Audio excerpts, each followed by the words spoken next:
আজ এমন একটা দেশ সম্পর্কে কথা বলবো যাদের আশেপাশে কোনো বন্ধুরাষ্ট্র নেই, যাদের আর্মি পৃথিবীর সবচেয়ে শক্তিশালী, কিন্তু সেটা বাস্তবে নয়, সিনেমায়। যাদের ভাবখানা দেখলে মনে হয় বিশ্বের সবচেয়ে ধনী দেশের বাসিন্দা, বাস্তবে পৃথিবীর সবচেয়ে বেশি দরিদ্র মানুষ বাস করে সেই দেশে। এই আধুনিক যুগে এসেও সে দেশের কোটি কোটি মানুষ মলত্যাগ করে বনবান্দারে। নিশ্চয়ই বুঝতে পারছেন কোন দেশের কথা বলছি। ঠিকই ধরেছেন, বলছি ভারতের কথা। সম্প্রতি লাকাট সীমান্ত থেকে সেনা সরিয়ে নিতে ভারত চীন দুই দেশ চুক্তিবদ্ধ হয়েছে। এ ঘটনার পর ভারতীয়দের আচরণ দেখে মনে হচ্ছে তারা যেন আকাশের চাঁদ হাতে পেয়ে গেছে। তারা ভাবছে চীনের সাথে গলায় গলায় বন্ধুত্বটা হয়ে গেছে। আসলে কি তাই?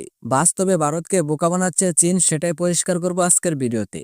1962 সালে চীন ভারত যুদ্ধে চীনের কাছে শোচনীয় পরাজিত হয় ভারত। ভারতের পরাজয় মেনে নিতে না পেরে স্বাধীন ভারতের প্রথম প্রধানমন্ত্রী জওহরলাল নেহরু চরম অসুস্থ হয়ে পড়েন।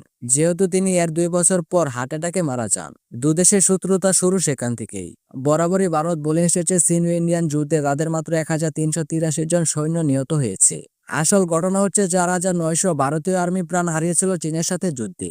শুধু কি তাই, আরো 3968 জন ইন্ডিয়ান আর্মিকে তুলে নিয়ে যায় চাইনিজ সেনারা। আরো 62 বছর পর ভারত আগের চেয়ে শক্তিশালী হয়েছে ঠিকই, কিন্তু চীনের সাথে টক্কর দেওয়ার সক্ষমতা আদৌ কি ভারতে তৈরি হয়েছে?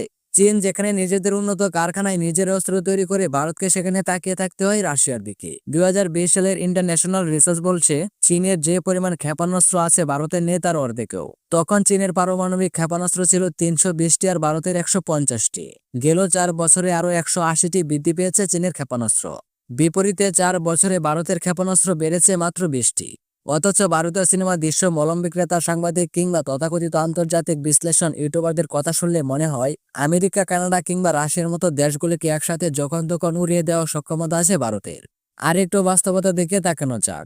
বিশ্বের সবচেয়ে বেশি দরিদ্র মানুষের দেশ ভারত, আর ভারতের যে পরিমাণ হতদরিদ্র লোকের বসবাস বাংলাদেশের জনসংখ্যা তার চেয়েও কম। ইন্ডিয়ার 140 কোটি মানুষের মধ্যে 23,40,00,000 মানুষ চরম দরিদ্র। প্রতিদিন যত সংখ্যক ভারতীয় খোলা জায়গায় মলত্যাগ করে পৃথিবীর সব দেশ মিলিয়ে তার কাছাকাছি হবে না। চলতি বছরে বিবিসি বাংলা প্রকাশিত রিপোর্ট বলছে এই 2024 সালে এসেও 60 কোটি জনসংখ্যা ভারতীয় খোলা জায়গায় প্রাকৃতিক দাকে সাড়া দেয়। ভারত সম্পর্কে বাংলাদেশের সাধারণ মানুষ তা না বললে চলবে। মূলত প্রতিবেশীর সঙ্গে বছরের পর বছর ধরে অবিচার করে এসেছে ভারত। তাই যুদ্ধ বাঁধলে প্রত্যেকটা প্রতিবেশী দেশ চীনের পক্ষে যাবে, সেটা দুধের বাচ্চাও বলছে।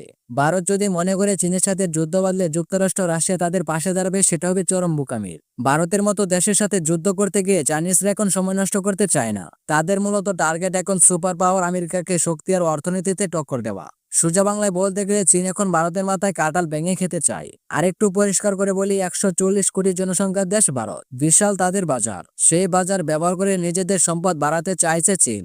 বন্ধুরা, তোমরা তো বুঝতেই পারছো ভারত ও চীনের বন্ধুত্বটা কেমন ফাটল ও জোরালো। তো ভিডিওটিতে লাইক করে চ্যানেলটিকে সাবস্ক্রাইব করে দিবেন।